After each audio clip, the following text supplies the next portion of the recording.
So tell me a little bit about your area of research. We're focused really on looking at sexual violence prevention, broadly encompassed. We're interested in looking at those who commit sexual crimes, those who have been survivors of sexual abuse, and now we're really looking to focus our research on prevention initiatives and what we can do to prevent sexual abuse from happening in the first place. What made you interested in this area of research, or like the path that you took here? It's somewhat complicated. I had a variety of jobs that brought me to the sex offending field, and then I realized that there wasn't a lot of work being done in the field, so I started looking at those who commit sexual crimes.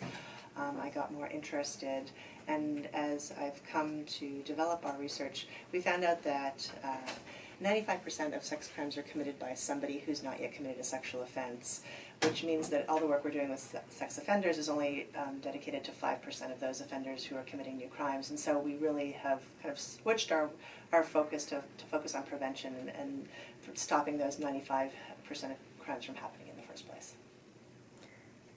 What is your favorite paper or project that you've completed? The favorite thing I've done to date is Dr. Calkins and we wrote a book for parents on what they can do to prevent their child from being abused. And that's my favorite project because I am a mom, and we were able to take the research that we've been doing over the years and also what's going on in the field and share that with parents in a way that's meaningful. And I think we were, it was kind of translating research to practice and hoping to make a difference in sexual violence prevention. What kind of projects are you working on now? We're just getting our lab going again after sabbatical, but we are looking to develop some projects in the prevention area, kind of doing some focus groups. We also are getting access to the Civil Commitment Facility in New Jersey and some of their data, so we're looking to look at some of the characteristics of individuals who are civilly committed.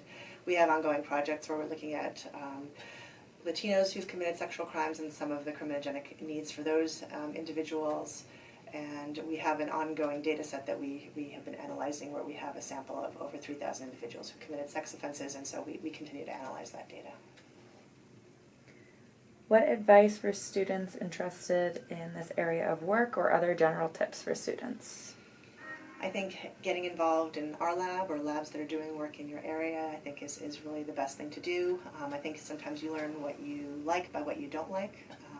Just getting a large variety of different experiences and reading stuff and getting out there and learning what you can do. Are you currently accepting students for lab or thesis advisement, and if so, what do they need to know or do? We'll be accepting students for both lab and thesis advisement in the spring. If they're interested, they can send me an email and their CV and their transcripts, and then we can set up a meeting to meet from there.